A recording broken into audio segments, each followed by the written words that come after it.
This is your time, baby. What do you think of this guy, Phyllis?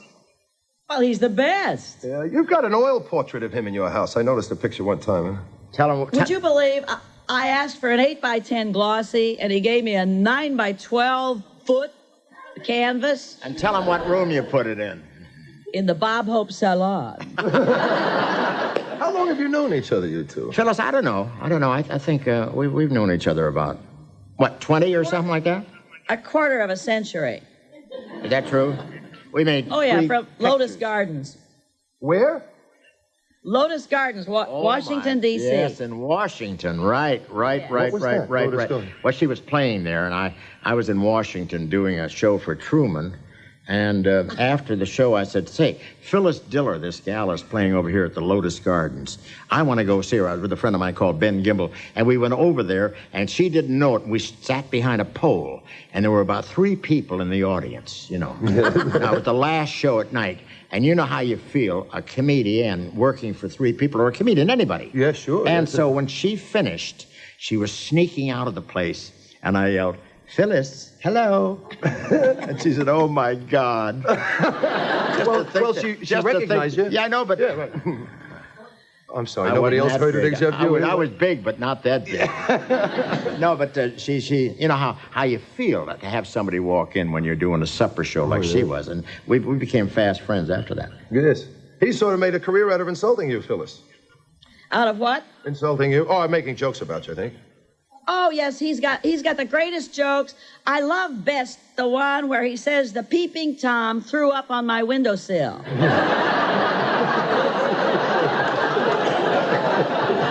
Thank you, Phyllis. I was just going to use that. Thank you very much.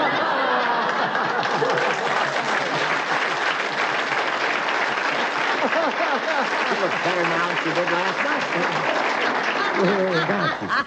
I tell you something. She's the most marvelous gal. We were at a luncheon for Ida Mayer Cummings, a memorial luncheon at the Beverly Hills Hotel. And Phyllis was there with her plastic surgeon sitting Phyllis was on one side of her, and I was on the other side of her plastic surgeon. And she was sitting there looking beautiful, you know. And this woman walked up to the table and looked at Phil and said, my God, you look wonderful. You look 17.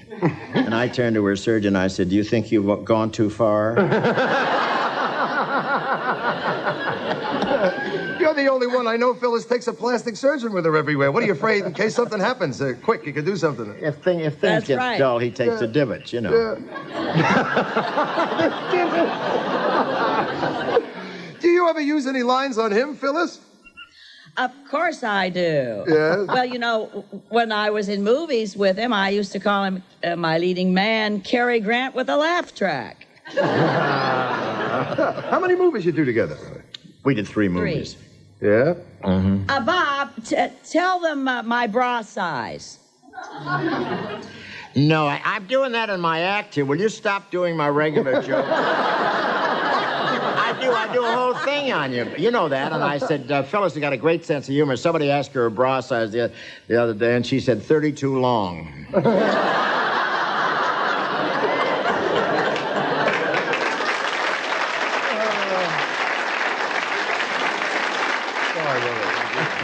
Phyllis, thank you very much, my love, for joining us. I really appreciate you doing this. What time did you have to get up to get ready to get... Oh, you didn't get ready. What time did you have to get up? You didn't have time to get ready, did you, baby? Listen, they said they'd have a makeup person here. I come here, it's a woman with a trowel and some putty.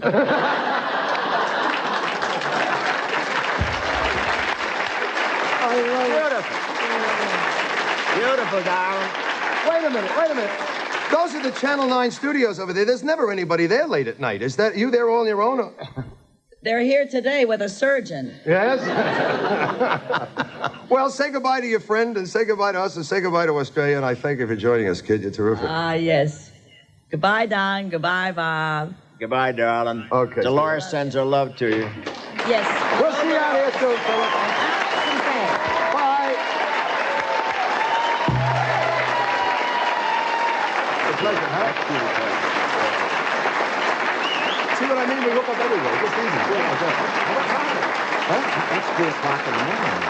Yeah. Isn't that great? Yeah, we get him at 3 o'clock in the morning. She's still sitting there. Look at this. She's not going to leave. She's going to stay in here the rest of the show. She probably just came home from the Wax Museum. I got a feeling we play a little music. There could be something in order here. Whipping off that robe or something and doing some kind of a dance there. She Anyway. looks great. Yeah, she does. Looks terrific. Really lovely stuff. We better take a commercial break. You ought to work in the middle of the night all the time, baby. You look marvelous. We said goodbye. This is worse than a telephone. She won't hang up, right? Well, you two chat. We're going to take a commercial break. I don't care what anybody else does. We'll be back with more Bob Hope. You having a good time? Bye.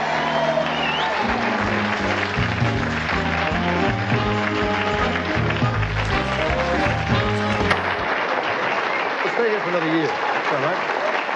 Go to Thursday. You pay anybody? Hey, actually, he keeps inquiring about the studio audience because he doesn't think that... You get paid, don't you? must get paid. You're No, so I'm going to good. take care of you. I'll tell you, it's wonderful to see You're this so many good. people tonight. I didn't think this many people remembered you, Bob. I want you to meet 2 young kids, okay? All right. One is named Jane Scully, and she started on a show here called Young Talent Time, and she's gradually worked her way, but she's becoming one of the really fine singers and performers. And tonight we've teamed her up with another kid, a kid named John St. Peters, who also... Huh? Somebody say something? No. John St. Peters. And John is a composer and a singer and a piano player and a pop artist and so forth. We teamed the 2 of them up because we thought it would be nice. The song is You and I. If you know the duet, you'll already know what the song is. But give them a nice greeting, will you? As Mr. Hope would say, Jane Scully, John St. Peters, right here.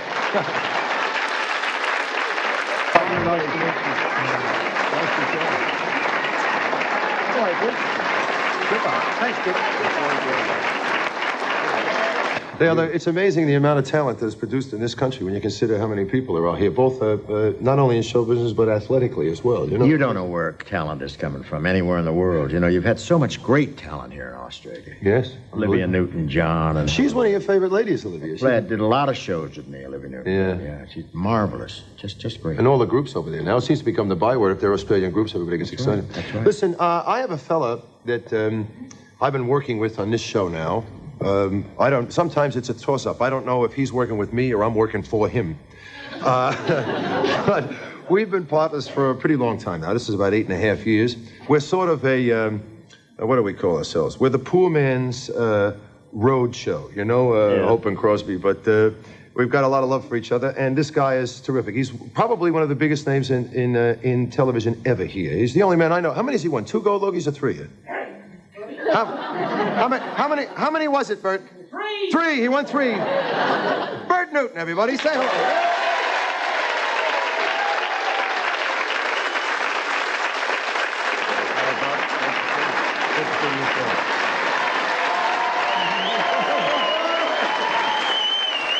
John Lane, what's your name? Yeah, okay, that's it. I'm Philip, right?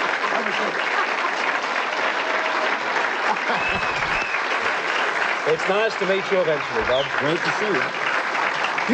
You two would have worked together on the Logie Awards or something. You did it one day by satellite or something. Yeah, one we're time. satellite buddies. I've known Bert for a long while. I've never had the pleasure of meeting him in person. We always talk by radio. I'm a radio program right, here in yeah. Melbourne. Right. Last night I went to the concert, just saying to one of the girls backstage a few moments ago, Bob, I've seen most of the performers who've come over here to Australia, but last night at that concert hall, which has, of course, so many pleasant memories for me, I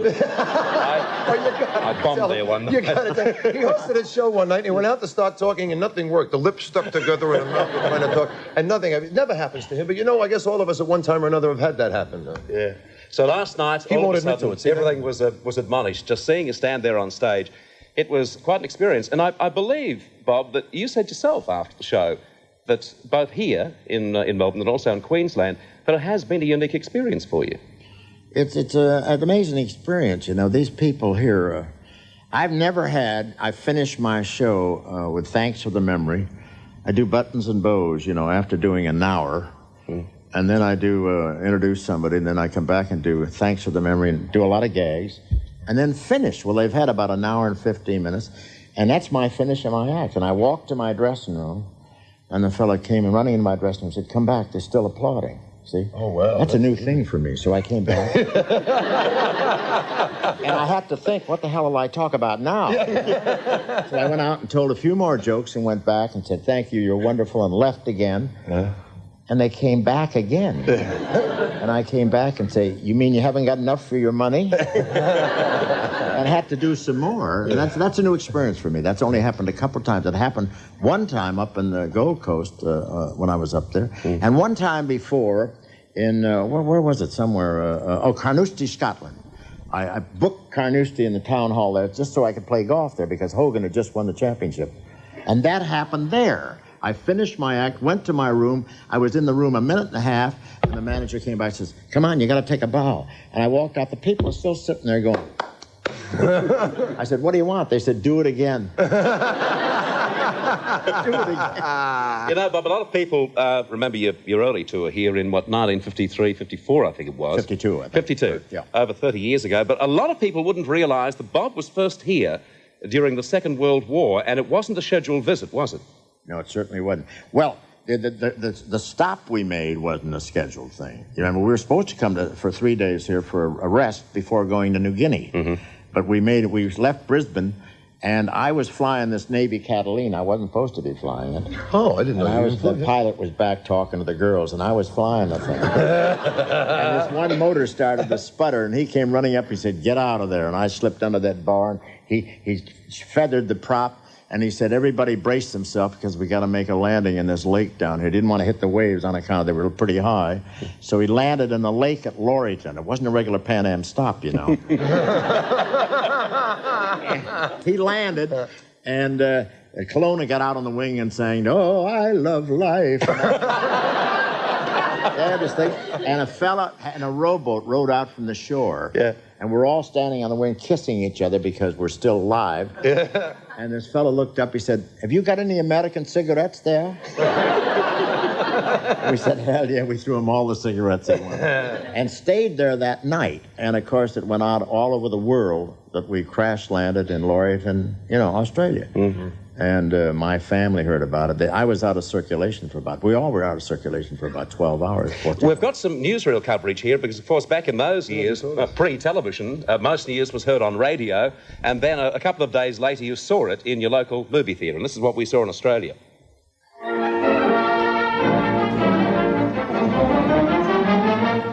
The dome is verboten to the general public, but aircraft workers were there with their autograph books. Hope springs eternal. A regular fellow, and the world's top-ranking comedian today, barring a few German headliners, of course. With him are Francis Langford, Tony Romano, Patty Thomas, Barney Dean, and Jerry Colonna, the lad with the soulful searchlights. They are fresh in from the Solomon Islands. Bob says he has an uncle there. Film stars are as rare in Australia as no voters in a Labour League. So they begin by being mobbed, and stay that way. Contain yourself, Blondie. You'll never get a lock of his hair. But if the blonde failed, you'll get your hope. I want you to meet the entire party. Here's Miss Frances Langford. Frances, get up. Won't you say a word here for the boys? Well, I don't have much to say, Bob, except we've had an exciting time, and the boys have been so wonderful to us. It has been marvelous, Yes. You know that last island where we were? Yes, One of the boys took me out on the target range. He did really? He put his arm around me and showed me how to hold a rifle. Oh, he did, huh? He put his arm around me again and showed me how to aim it. Second time, Yes. Huh? Oh, fine. He kept his arm around me for half an hour and showed me exactly how to fire it. Oh, he did? We were going to try it again tomorrow with a rifle. Yeah. Here's a man here that I know you love in the radio and pictures. The fellow's been doing a tremendous job, Mr. Jerry Colonna. Would you step up, Jerry? There he is. How are you, Brushmush? How do you feel?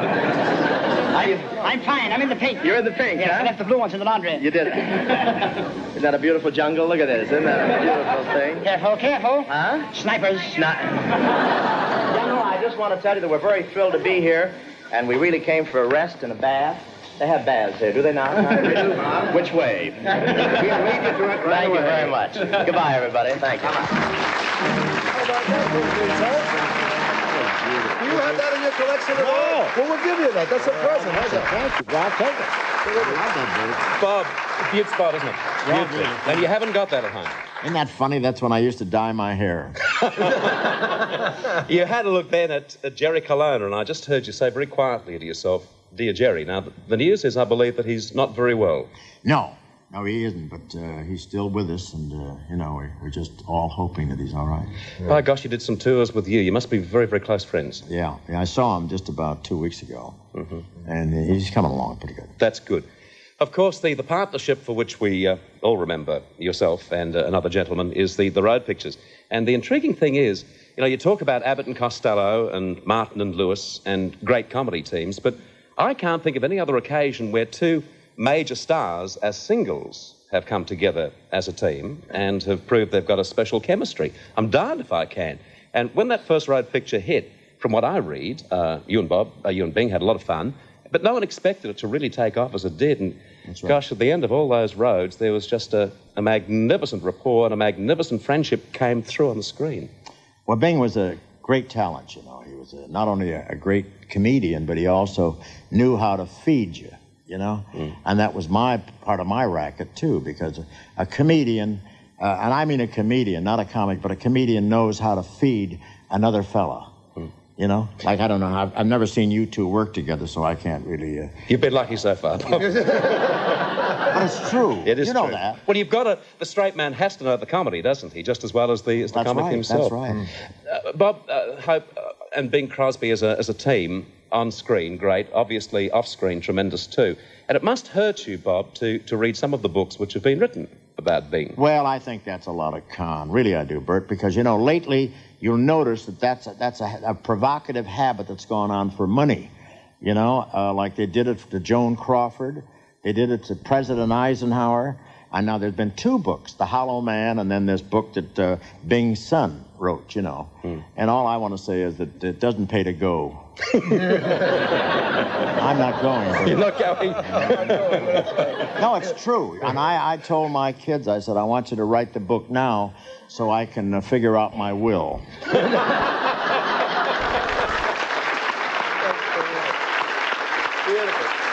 Let's see, not from a road picture, but from a film called The Great Lover in 1949. We're doing it to you. Let's see some of that magic between Bing Crosby and Bob Hope.